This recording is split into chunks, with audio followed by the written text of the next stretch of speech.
Shorthand transcription by Sir KAILASH Chandra. Today we will dictate transcription number 29.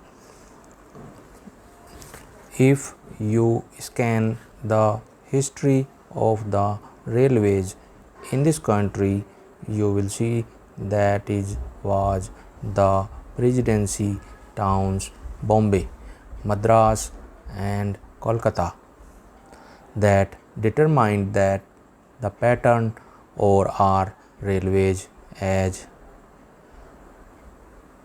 well as of our industrial and economic growth.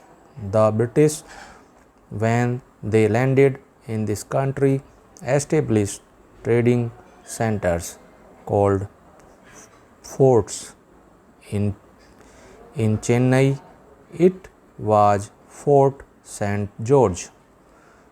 In Kerala, it was Fort St. Stephen Williams, and in Mumbai, it was merely a fort, and there was one in Surat also. It is these trading establishments which determined the pattern of government, the pattern of administration, and every other pattern under the British regime. They constructed the railways, they established the industries, they located their armies with reference to these three presidency towns. The idea of the presidency towns determining the pattern of our social structure, industrial advancement, and the system of our railways still persists.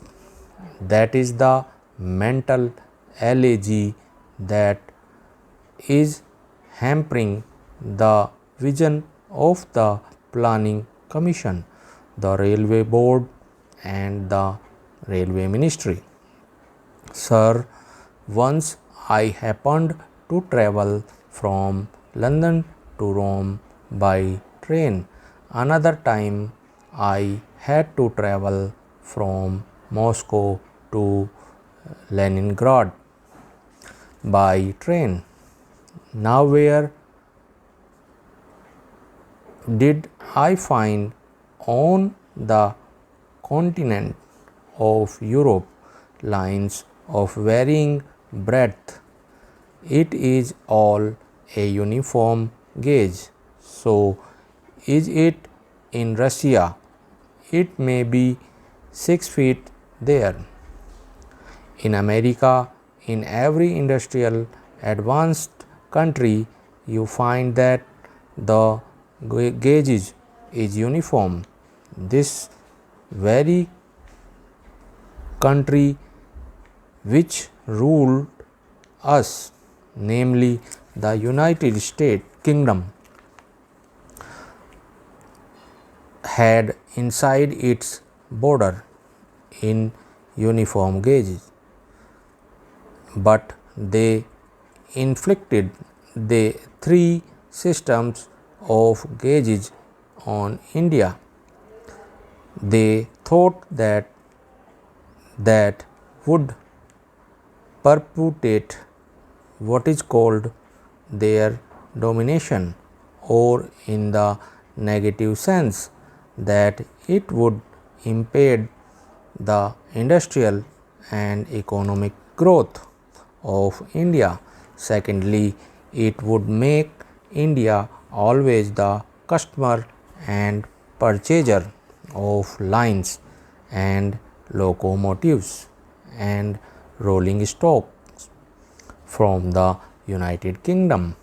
In the old days, I am told it is the government which built the broad gauge line, and it is the private companies that took to this meter gauge, and the narrative gauge narrow gauge,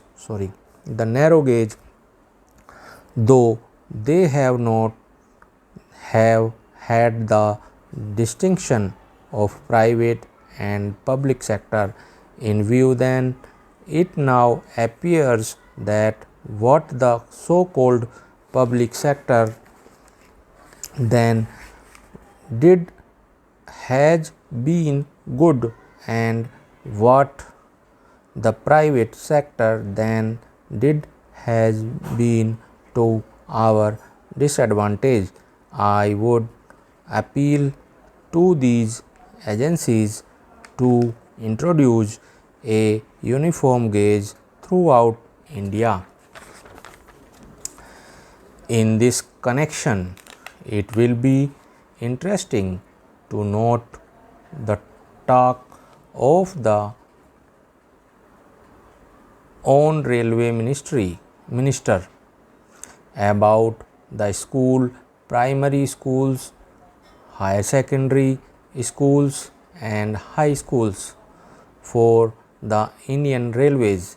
If you examine the previous speech of the railway minister and also the working report of the railway board, you will find that the same figure is repeated every year.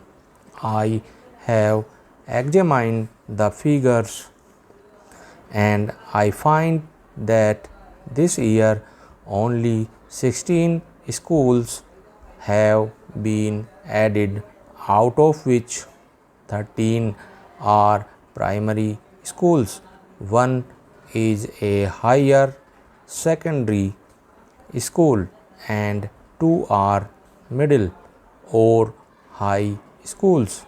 Instead of saying that they have been able only to provide 13 primary schools or 1 or 2 more high schools or higher secondary schools, the same figures are repeated in the speech. Although the railway board has all along been saying that education is the responsibility of the state and therefore the railway board does not own this responsibility, I would like to refund the railway minister about the agreement reached between the nation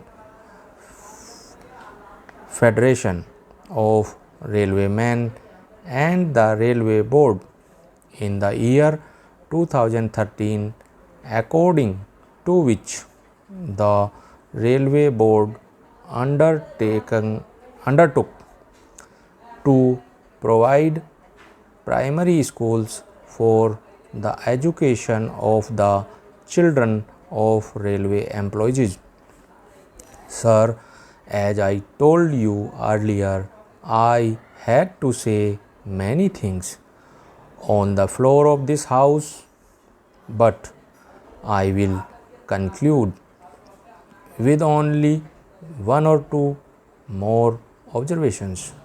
I will first deal with the labor relations on the Indian Railways.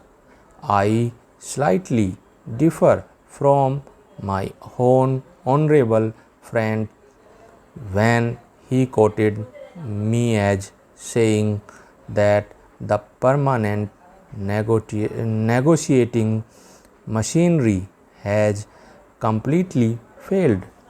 It is a fact that this machinery is not functioning satisfactorily at certain places. It has failed. There is no doubt about it. But I would say in this house most frankly that at the board's level this machinery has been working successfully, but this is not the position. So far as the zonal railways are concerned, I do not say that in all the zonal railways it is so, but in certain zonal railways and in most of the divisions of these railways it has failed. I was expecting that the railway minister would examine the working of this machinery in all the railways. What is the greatest defect in this machinery? This machinery suffers to the extent that at the board level, if there is difference of opinion between the railway board and the railway labor, no arbitration machinery is provided to settle the disputes.